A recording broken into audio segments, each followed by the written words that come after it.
Mēs atrodamies tad Vecmogrāvī pašā, Vecmogrāvi centrā. Manā fonā jūs redzat jauno evaņģelijas Baptistu draudzi, ko ir uzsācis Pēteris Samolišs, mans iepriekšējais mācītājs. Viņam bija vīzija, ka šeit Vecmogrāvī vajag veidot to draudzi.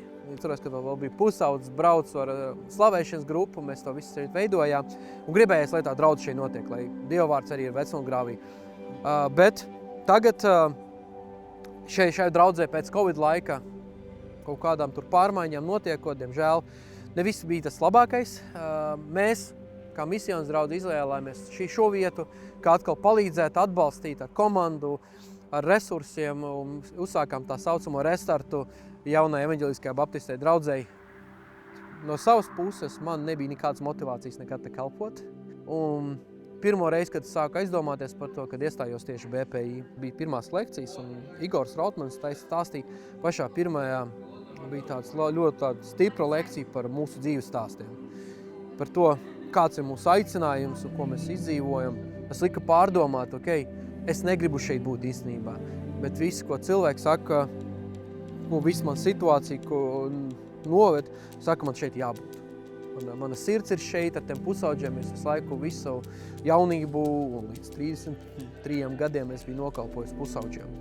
Redzot šeit stāstus, kāds ir, īstenībā te ir ļoti tāds salauzts ģimenes dzīvo. Kad man jautāja, kur es negribētu dzīvot, tā ir pirmā vieta, kur es pateiktu. Diemžēl ar saviem bērniem es negribētu šajā rajonā dzīvot. Tas ir tās viens no signāliem, tas ir saprotams, ka šeit ir tas vajadzīgs Dievs, vajadzīgs evaņģēlijs. Lūdzoties ar mūsu mācītāju Aleksandru Ziridu, mēs atradām to iespēju, jāmēģina kaut ko sākt šeit.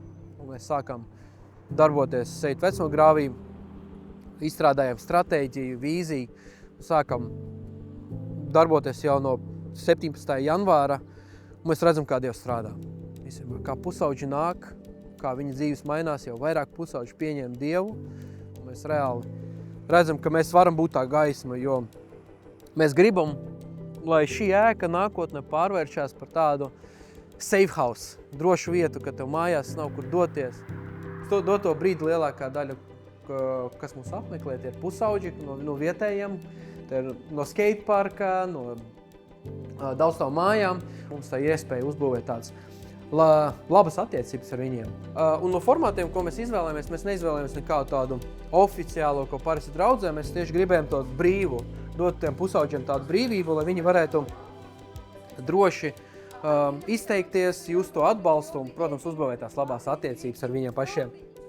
Mūsu galvenie uzdevumi, ko mēs gribam, ka ne vienkārši pavadīt laiku ar viņiem, bet kā draudze mēs gribam, lai šajā formātā vienmēr skan Dieva vārds, lai lasītu Bībeli, lai izteikti ir slavēšana, vai tā var būt dziesmās, vai tur stāstot, kas ar tevi notika, kaut kāds, kur tiek slavēts Dievs. Un trešais tā ir lūkšanās. Ja, mēs vienmēr aizlūdzam, no aizlūkšana tas ir tāds, ko viņi ļaujās. Tas ļoti īpašs brīdis, kad viņi atverās, viņi ļaujās, ka par viņām aizlūdzam.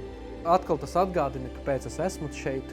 BPI deva man to pamatu. To, ko iedeva BPI man pusotru gadā, bija daudz lielāka nekā visu manu dzīvi, jo man tāds stabilizēs tā teoloģija, prakse, protams, brāļu atbalsts, un es saprotu, ka visu, ko es tur iemācos, es varu dalīties drošāk ar to visu cilvēkiem šeit. Un no šejienes tas ir Vecmogrāva augstākais punkts, kur var redzēt praktiski visu Vecmogrāvi, un šeit mēs varam redzēt draudzes ēku. Te ir milzīgs potenciāls, ļoti daudz ģimenes ar jauniem bērniem, ar maziem bērniem, kuriem labi būtu dzirdēt Dievu vārdu no paša sākuma jau. Es ticu, ka Dievam šeit ir ļoti daudz darba.